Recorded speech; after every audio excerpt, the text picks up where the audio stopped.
What role does Big Pharma play in all of this? And did you have a reaction to this Project Veritas video where they cornered this Pfizer executive and got him to admit that they were doing maybe their own research on future variants of the virus, maybe even being made more dangerous to where they could release that on the public to then create more vaccines? What was your take on that and in general, Big Pharma? Yeah, I mean, I don't think one can read too much into that one video. You know, the guy might have been blathering a bit too much, etc. It's undoubtedly true that in the cause of investigating the virus and the vaccine and everything else, Big Pharma and academia have both been doing experiments which involve the genetic manipulation of SARS-CoV-2. It's not been ruled out that the Omicron variant came about as a result of such an experiment in the West. It's a mouse-oriented version of the virus, we think. Now, it's a very mild version of the virus, and it has displaced some much tougher ones like Delta, so it might not be a bad thing if that's what happened in a way. But it's obviously a much more infectious one too. I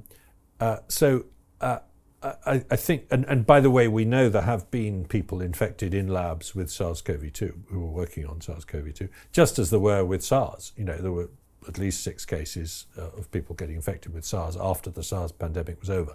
Much harder to tell now because, you know, if a scientist gets COVID now, you don't know whether he got it in his lab working on SARS-CoV-2 or he got it in the supermarket walking down one of the aisles.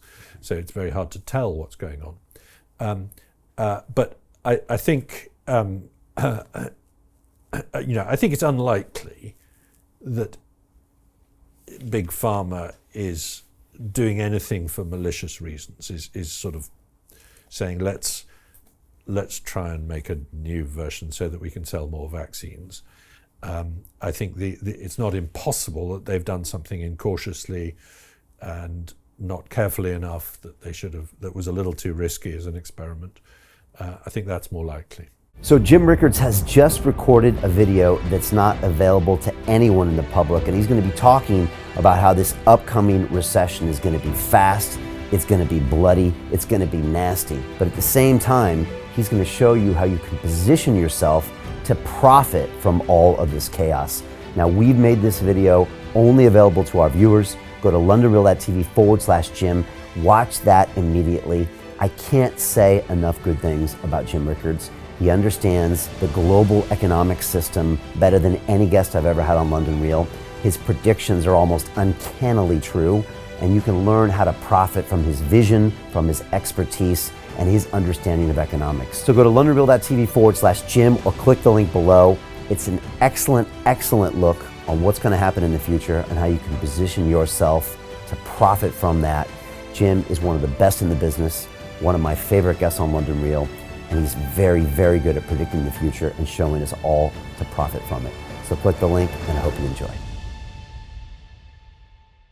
Hey, it's Brian Rose, founder of the DeFi Academy. I've told you my 4-week crypto bootcamp is amazing, but don't take my word for it. This is what my students are saying. The DeFi Academy was an amazing experience for me. It took me totally out of my comfort zone. In this course, I was challenged, I was held accountable, and pushed to do things that honestly weren't always easy. It's been phenomenal, and I can't believe we're already up on our 4 weeks. It has flown by. Going through this DeFi accelerator by far was one of the best courses I've taken. You do this course, you really get into the nitty-gritty of the activities that will make you comfortable with decentralized finance. Thank you so much to Brian and everyone at London Real and the DeFi Academy for even putting together an amazing course like this. Anybody else that wants to do it, please sign up.